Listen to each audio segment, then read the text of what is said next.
Bonjour, vous allez pouvoir compléter le polycopié du chapitre 6 sur les modèles ondulatoires et particulaires de la lumière grâce à cette vidéo.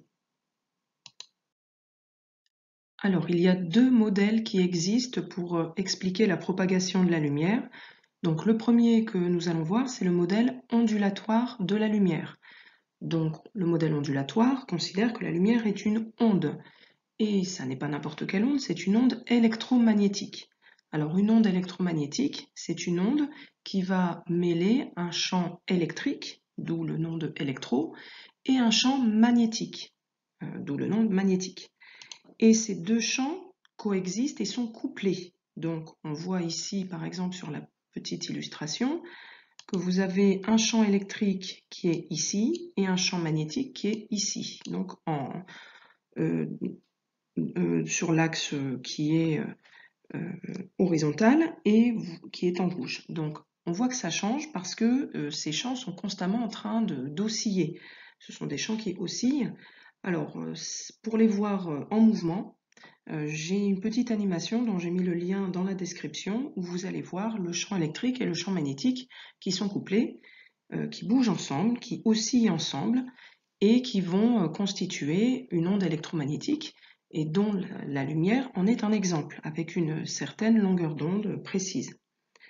Donc un champ électrique et un champ magnétique vont être couplés pour former une onde électromagnétique, et ça va être ça la lumière. Alors le premier qui a initié un petit peu cette théorie, c'est Christian Huygens en 1678, donc ça remonte déjà, l'idée remonte déjà pas mal, mais celui qui a vraiment finalisé le modèle et rassemblé toutes les équations qui avaient été émises jusqu'à présent, c'est James Maxwell, qui est un des très grands scientifiques du 19e siècle, hein, aussi important qu'Einstein pour le 20e siècle. Et c'est lui qui a permis, qui a eu le premier l'intuition que la lumière était une onde électromagnétique et qui en a établi certaines équations de propagation. Donc, on va noter ce que c'est qu'une onde électromagnétique. C'est constitué d'un champ électrique et d'un champ magnétique oscillant. Donc, oscillant, ça veut dire qu'ils oscillent. Donc, ils sont constamment en train d'augmenter, diminuer de manière couplée, ensemble. Alors, ces ondes électromagnétiques, on va en dire un peu plus dans la suite, elles peuvent se propager dans un milieu matériel, comme dans l'air, comme dans de l'eau. Hein. La lumière va traverser de l'eau sans problème, dans des solides aussi, hein, puisque à condition qu'ils soient transparents, bien sûr, donc ça va passer à travers une vitre. Mais à la grande différence de certaines ondes, c'est que ça va se propager également dans le vide.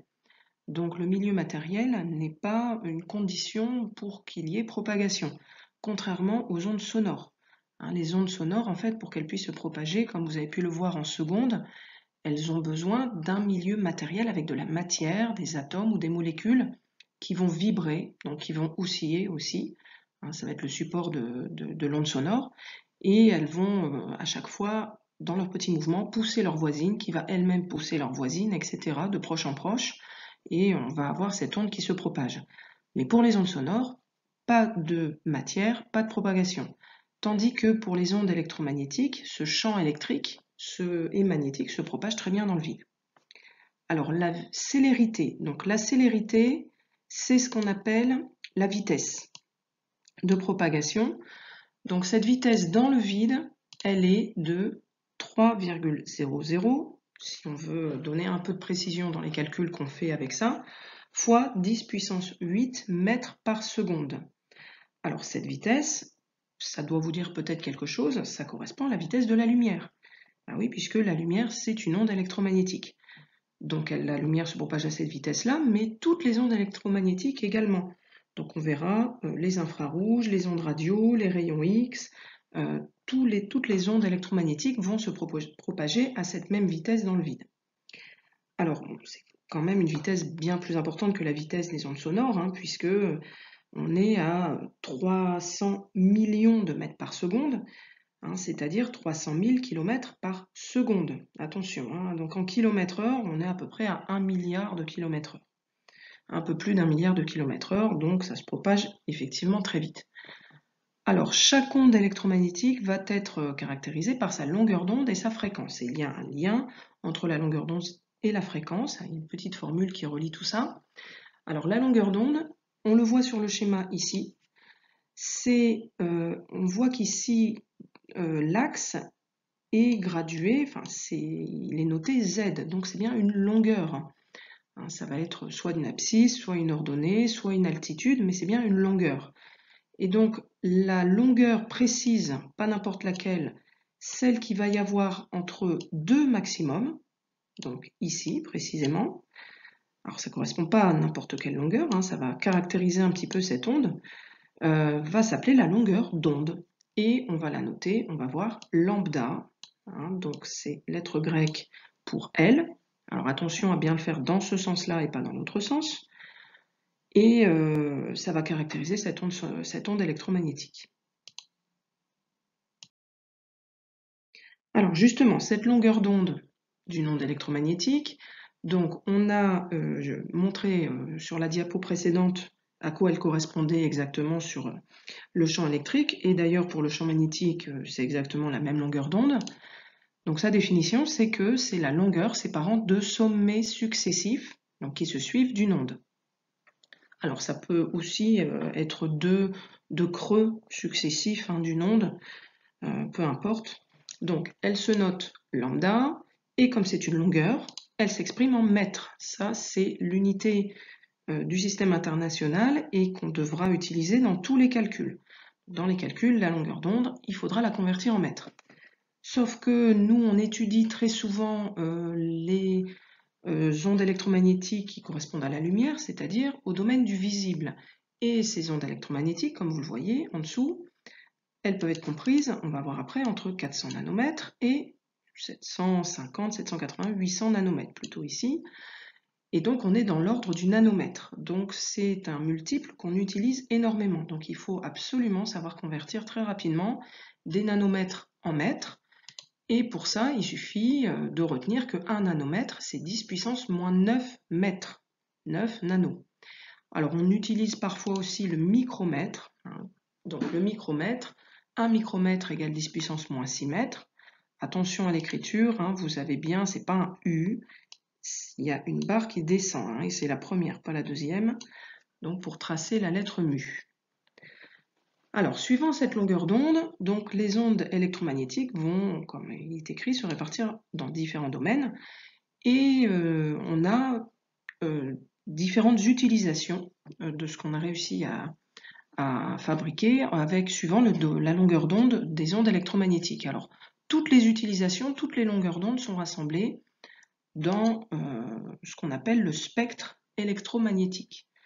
Donc, qui va aller de la longueur d'onde la plus faible, là on est à 10 puissance moins 14 mètres, jusqu'aux longueurs d'onde les plus grandes, hein, donc 10 puissance 4 mètres, donc on est de l'ordre de 10 km, hein, 10 km qui séparent le sommet du champ électrique par exemple avec le sommet de l'autre, donc du suivant, donc ça fait vraiment des très grandes distances. Alors vous voyez qu'on a pas mal de choses qu'on utilise dans la vie de tous les jours, hein. On va avoir les rayons gamma qui peuvent être utilisés en radioactivité, on a les rayons X qui sont utilisés pour faire des radios. Alors les ultraviolets qui sont produits par le soleil, alors on a des lampes à ultraviolets hein, qui peuvent être utilisées pour faire des détections. Alors ensuite, on a un tout petit domaine ici, donc vraiment tout petit, hein, dans toutes les ondes électromagnétiques, qui correspond, comme je l'ai dit, à une longueur d'onde entre 400 et 800 nanomètres, et qui est le domaine du visible. Donc notre œil ne va être sensible qu'à ces longueurs d'onde-là. Si on est en dessous de 400 nanomètres, on est en dessous du violet, donc on est dans l'ultraviolet. Si on est au-dessus de 800 nanomètres, on est dans l'infrarouge, et notre œil ne voit pas les infrarouges, il n'est pas sensible, il n'a pas été prévu pour détecter ces ondes électromagnétiques. Alors au-dessus, on va avoir des infrarouges, les micro-ondes, ensuite les bandes FM, ça veut dire AM, c'est ce qui est utilisé par la radio, c'est dans ces endroits-là qu'on va aussi avoir le Wi-Fi, etc. Donc vous avez une petite animation frise du spectre électromagnétique que je mets aussi dans la description au niveau du lien.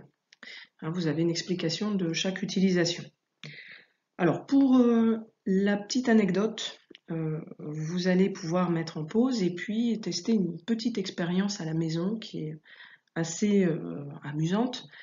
Notre œil ne voit pas les infrarouges, mais les appareils photo, eux, le voient. Ils ont une sensibilité au niveau de leurs cellules, de leurs capteurs, qui est un peu plus grande que les 800 nanomètres.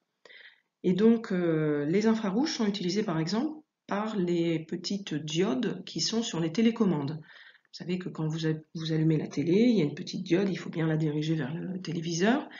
Et quand vous regardez cette diode et que vous appuyez sur la télécommande, vous ne voyez rien.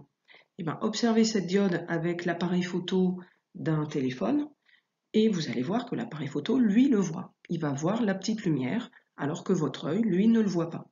Donc voilà, ça, petite expérience toujours rigolote à faire et puis à montrer à d'autres personnes.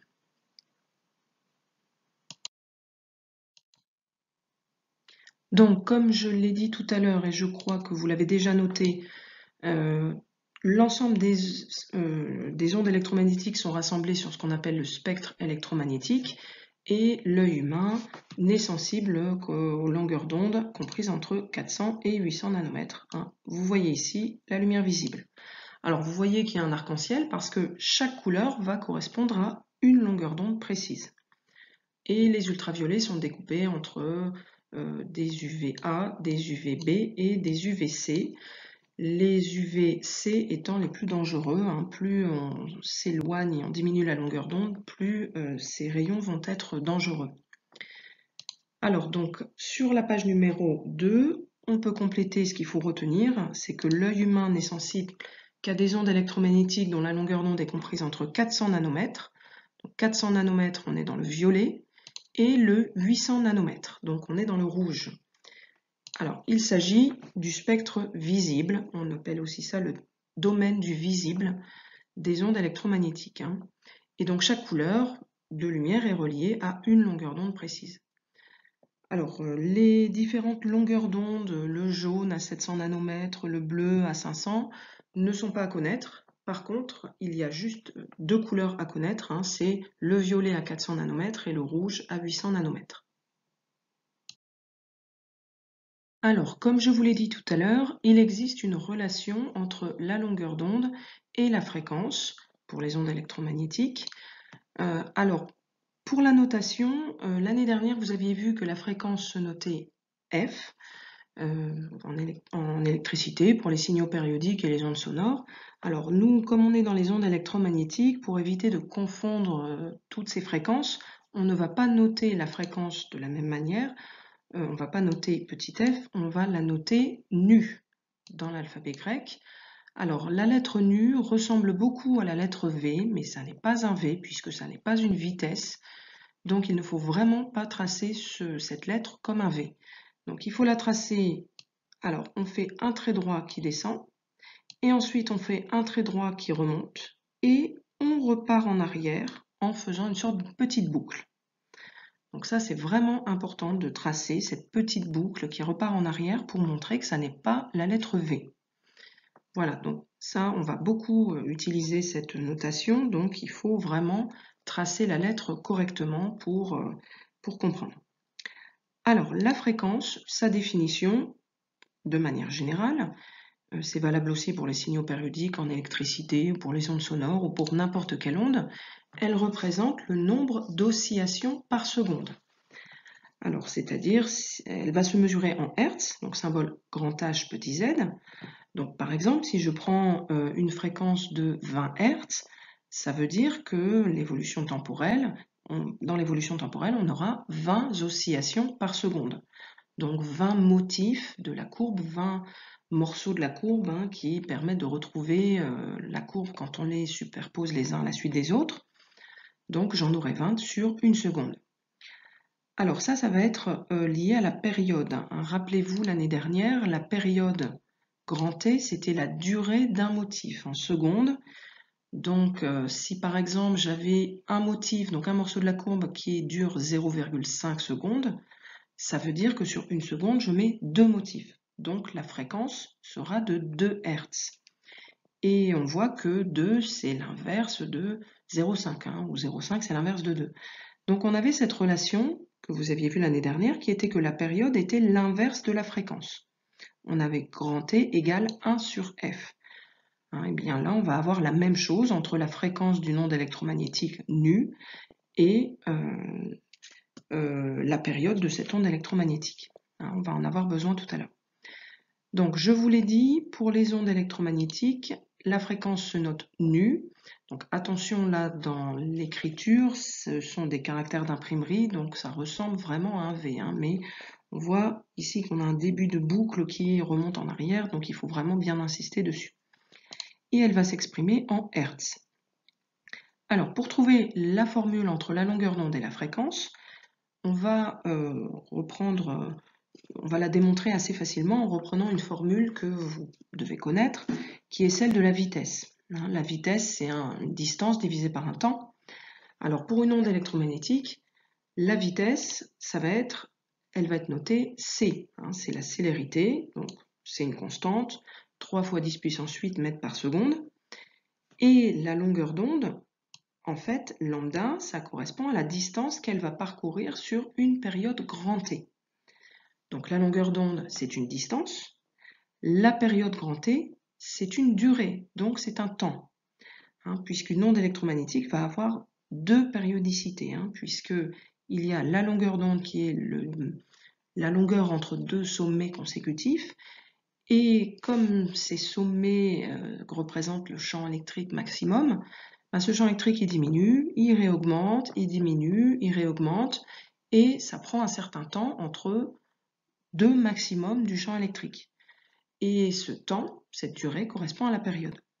Alors, on reviendra sur cette double périodicité de longueur d'onde et de période dans un autre chapitre. Donc pour l'instant, si vous ne voyez pas trop la différence entre les deux, c'est pas dramatique, on n'en a pas besoin dans ce chapitre. Alors pour trouver cette fameuse formule entre longueur d'onde et fréquence, je prends cette formule de la vitesse. Alors là, j'ai mal écrit puisqu'on dirait un U, et ça va pas du tout, donc je veux tracer un V.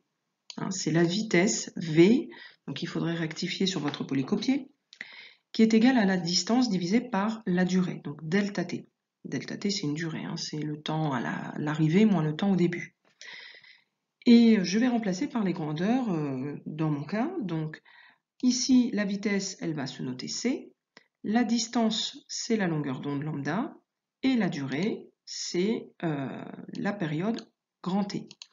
Donc on va avoir C, la vitesse, égale lambda divisé par grand T. Alors ensuite, je vais exprimer lambda tout seul. Donc le divisé par T, on va le faire passer de l'autre côté. Ça va faire fois T, puisque si vous faites fois T des deux côtés, ici, c'est très mal écrit bien sûr, donc le T va se supprimer, va se simplifier en numérateur et au dénominateur, et on va se retrouver avec lambda égale C fois grand T. Attention, je répète, c'est grand T, c'est la période, c'est pas n'importe quel temps. Alors maintenant, j'ai un lien entre période et fréquence dont on a parlé tout à l'heure, qui est grand T égale 1 sur F. Sauf que moi, la fréquence, elle ne se note pas F, elle se note nu. Donc je vais avoir grand T égale 1 sur nu. Et je vais remplacer dans la formule précédente, grand T, qui est là, je vais le remplacer par 1 sur nu. Donc je vais obtenir lambda égale C fois 1 sur nu. Et on a la formule, on a enfin le lien entre longueur d'onde et fréquence. Alors on va juste remettre tout ça en une seule fraction. Donc le C, on va le mettre ici. Et je vais obtenir lambda égale C divisé par nu. Donc on constate que la longueur d'onde lambda et la fréquence nu sont inversement proportionnelles. Ça veut dire que, par exemple, si la fréquence est plus élevée, donc plus la fréquence augmente, plus c, qui est une constante, la célérité de la lumière, je vais la diviser par un nombre qui va être important, qui va être grand, donc le résultat sera de plus en plus petit. Donc plus la fréquence est élevée, plus la longueur d'onde sera petite. Et inversement. Alors au niveau des unités, la fréquence, donc nu, on l'a vu, est en Hertz, la longueur d'onde lambda est en mètres, et c est en mètres par seconde.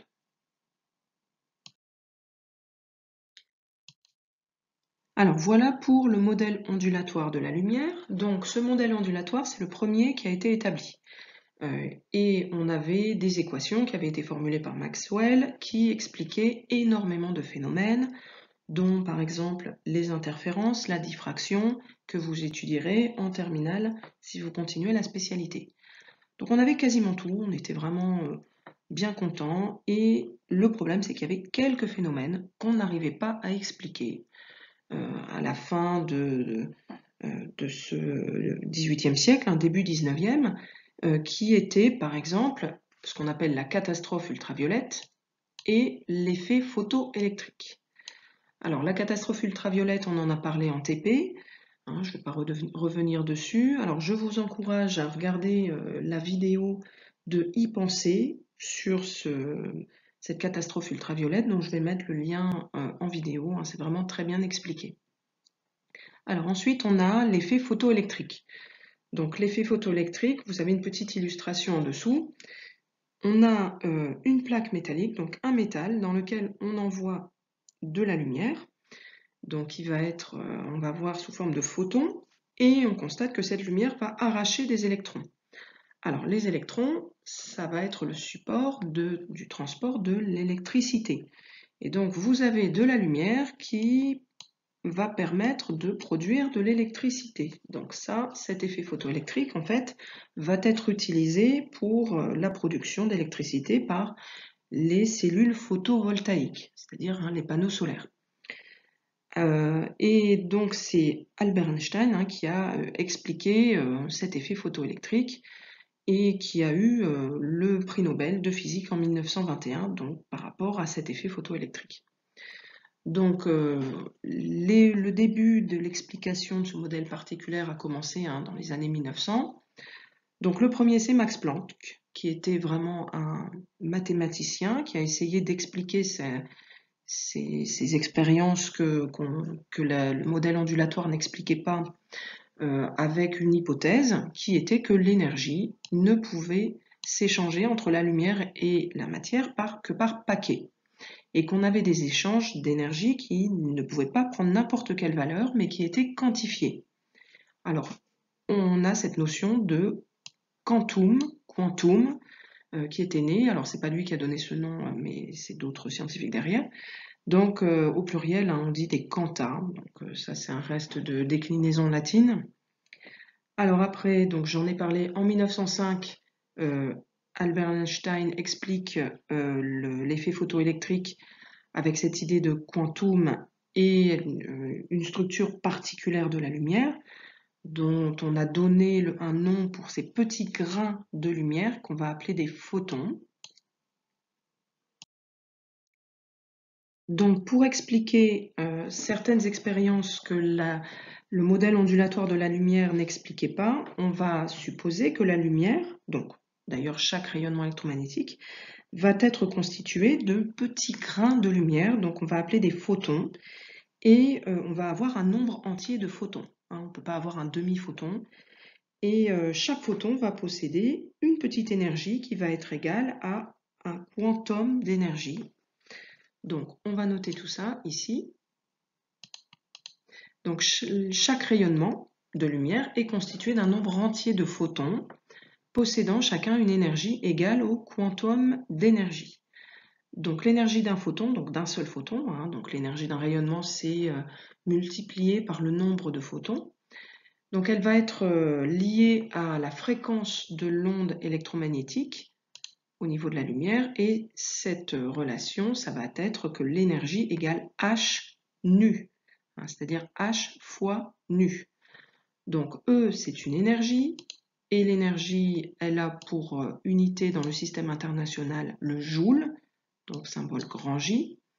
La fréquence, on l'a vu, nu, c'est toujours en Hertz, et H, c'est une constante, donc qu'on a appelée la constante de Planck, par hommage aux travaux de Max Planck, qui est le premier émis ce modèle mathématique qui expliquait tout ça. Donc cette constante vaut 6,63 fois 10 puissance moins 34 joules seconde. Donc attention, ce n'est pas des joules par seconde, hein, ce sont des joules seconde. Alors cette constante, elle sera toujours donnée, la valeur n'est pas à connaître.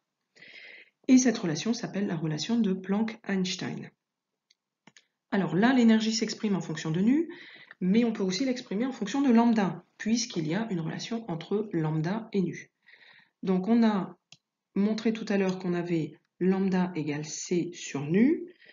Donc je peux exprimer nu en fonction de C et de lambda. Hein. Il suffit de faire le diviser par le nu, le faire passer de l'autre côté. Et à l'inverse, le lambda, vous le faites passer de l'autre côté, vous échangez les deux. Hein, vous échangez lambda et nu, et vous obtenez nu égale C divisé par lambda.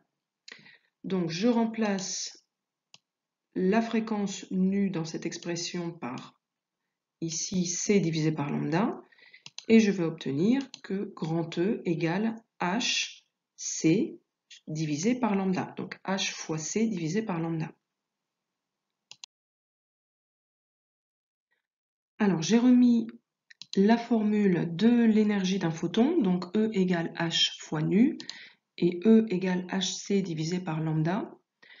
Alors, si vous retenez ces deux formules, d'ailleurs, vous retenez la troisième. Hein, on en a deux dont la troisième va découler, puisque on va avoir nu qui va être égal à C divisé par lambda. Voilà. Alors, l'unité de l'énergie, c'est le joule, on l'a vu. Alors, le problème du joule, c'est que c'est une unité qui est beaucoup trop grande pour l'énergie des photons. Hein, on va avoir des résultats d'énergie pour un photon qui vont être vraiment très très petits, hein, de l'ordre de 10 puissance moins 19, moins 20 joules. Donc, on aime bien avoir des grandeurs sans puissance de 10 au niveau des énergies des particules. Donc, on va utiliser une unité beaucoup plus petite qui va être l'électronvolt. Et de symbole EV, donc E minuscule et V majuscule, puisque V c'est l'unité du volt, hein, donc qui dérive du nom d'un scientifique, donc on met un V majuscule. Alors on a cette équivalence qui est que 1 électronvolt est égal à 1,60, si je veux un peu de précision, fois 10 puissance moins 19 joules. Alors cette équivalence, elle sera rappelée dans les exercices. Alors pour convertir des énergies d'électronvolts en joules, ou inversement, de joules en électronvolts, je vous conseille de faire un petit tableau de conversion. Alors, puisqu'on a cette égalité, j'ai déjà une ligne du tableau de conversion qui est remplie, puisque ici, je vais mettre l'énergie en électronvolts à cet endroit-là, que je veux convertir en joules, et je fais un produit en croix, ou alors je mets l'énergie en joules de l'autre côté, et je fais un produit en croix pour la convertir en électronvolts. Donc faites toujours ce petit tableau de conversion pour savoir quel calcul il faut faire, on va le voir, hein, pour convertir l'énergie soit en électronvolts, soit en joules. Alors petit exercice d'application, donc je vous propose de me mettre en pause pour essayer d'y répondre. Donc vous devez calculer en électronvolts l'énergie des photons de fréquence nu égale 6,00 fois 10 puissance 14 Hz, qui correspond à la lumière bleue. Alors, pour répondre à la question, il faut déjà calculer l'énergie d'un photon, puisque là, on n'a que la fréquence. Donc, l'énergie d'un photon, là, je vais utiliser, puisque j'ai la fréquence, la formule E égale H fois nu. Et H, c'est une constante, elle est donnée dans la page précédente, donc 6,63 fois 10 puissance moins 34. Et la fréquence, elle est directement en Hertz, donc je n'ai pas de conversion d'unité à faire. Donc je vais faire 6,63 fois 10 puissance moins 34 fois 6,00 fois 10 puissance 14 Hz. Alors j'ai trois chiffres significatifs à chaque fois, donc je donne le résultat avec trois chiffres également. Et ça va me donner 3,98 fois 10 puissance moins 19 joules. Donc vous voyez qu'en joules, l'énergie est toute petite. Alors pour la convertir en électronvolts, je fais mon petit tableau et là j'ai une énergie en joules. Ça veut dire que le 3,98 fois 10 puissance moins 19 joules, je vais le mettre ici, à cet endroit-là. Ensuite, je fais un produit en croix, donc comme ça, voilà. Et je constate que pour la convertir en électronvolts, je vais devoir faire 1 électronvolt fois 3,98 fois 10 puissance moins 19, divisé par 1,60 fois 10 puissance moins 19. Donc vous devez diviser l'énergie que vous avez trouvée en joules par 1,60 fois 10 puissance moins 19. Donc c'est toujours une énergie, donc je mets E égale 3,98 fois 10 puissance moins 19 divisé par 1,60 fois 10 puissance moins 19. Alors avant de se jeter sur la calculatrice, on constate que le 10 puissance moins 19 en haut et en bas, il se supprime. Donc ça fait un calcul beaucoup plus rapide, on fait juste 3,98 divisé par 1,60 et ça va nous donner 2,49 électronvolts. Donc on a une énergie 100 puissance de 10 et les scientifiques, on aime bien ça. Voilà. Alors attention, la simplification par les puissances de 10, je vous conseille de la faire uniquement que quand vous avez 10 puissance moins 19 en haut et en bas. C'est-à-dire que si l'énergie à convertir n'est pas en fois 10 puissance moins 19, mais qu'elle est en fois 10 puissance moins 18, ou moins 20, enfin non, 10 puissance moins 20 c'est pas possible puisque la plus petite c'est 1,60 fois 10 puissance moins 19, c'est pas grave. Donc ne faites pas si c'est pas 10 puissance moins 19 puisque alors on va faire fois 10 puissance 1 ou fois 10 puissance 2, mais je vous conseille de taper le calcul, il y a moins de risque d'erreur. Alors, deux petites remarques sur ce qu'on vient de voir. On vient de voir deux modèles. Le modèle ondulatoire, la lumière est une onde, et le modèle corpusculaire, qu'on appelle aussi particulaire. Donc la lumière est composée de particules qu'on appelle des photons. Donc on pourrait se poser légitimement la question, mais la lumière c'est quoi? Est-ce que c'est une onde ou est-ce que c'est des particules? Parce que c'est pas tout à fait la même chose de voir des vagues bouger ou de voir des petits grains de matière bouger. Alors, on a ces deux aspects qui coexistent, donc c'est pas que la lumière est ni l'un ou l'autre, c'est qu'on a les deux aspects, et on va appeler ça la dualité onde-particule. Alors, pour essayer de comprendre un petit peu cette dualité, il suffit de prendre un cylindre, de prendre une petite analogie. Vous prenez un cylindre que vous éclairez par le haut, l'ombre en dessous, ce sera un cercle. Mais si vous l'éclairez sur la surface latérale, l'ombre projetée, ce sera un rectangle. Et c'est un peu comme si nous, on était capable de ne voir que l'ombre projetée sur un mur. Donc on a l'impression que la lumière est comme un rectangle, c'est-à-dire c'est comme une onde électromagnétique.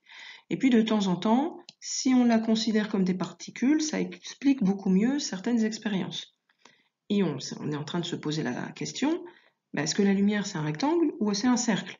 En fait, c'est ni un rectangle ni un cercle, c'est quelque chose qui est composé, qui est plus compliqué que ça, qui est une surface à 3 dimensions, qui est un cylindre. Donc la lumière, elle a des aspects que pour l'instant on n'est pas forcément capable de comprendre avec nos sens, avec notre sensibilité du monde qui nous entoure. C'est un phénomène qui est un peu plus complexe. Voilà, alors, deuxième petite remarque, on a vu que la longueur d'onde et la fréquence étaient inversement proportionnelles, puisqu'on a lambda égale C sur nu. Ça veut dire, comme on l'a dit tout à l'heure, que plus la longueur d'onde d'un photon est petite, plus sa fréquence est grande. Or, on a vu que l'énergie d'un photon, c'était E égale H fois nu. Ça veut dire que l'énergie d'un photon est directement proportionnelle à sa fréquence. Le coefficient de proportionnalité, c'est la constante de Planck. Donc, plus la fréquence est grande, plus l'énergie est grande. Donc, on va avoir des photons, quand ils ont une grande fréquence, ils vont avoir une grande énergie. Et plus ces photons sont énergétiques, plus potentiellement ils peuvent être dangereux pour nous. Voilà.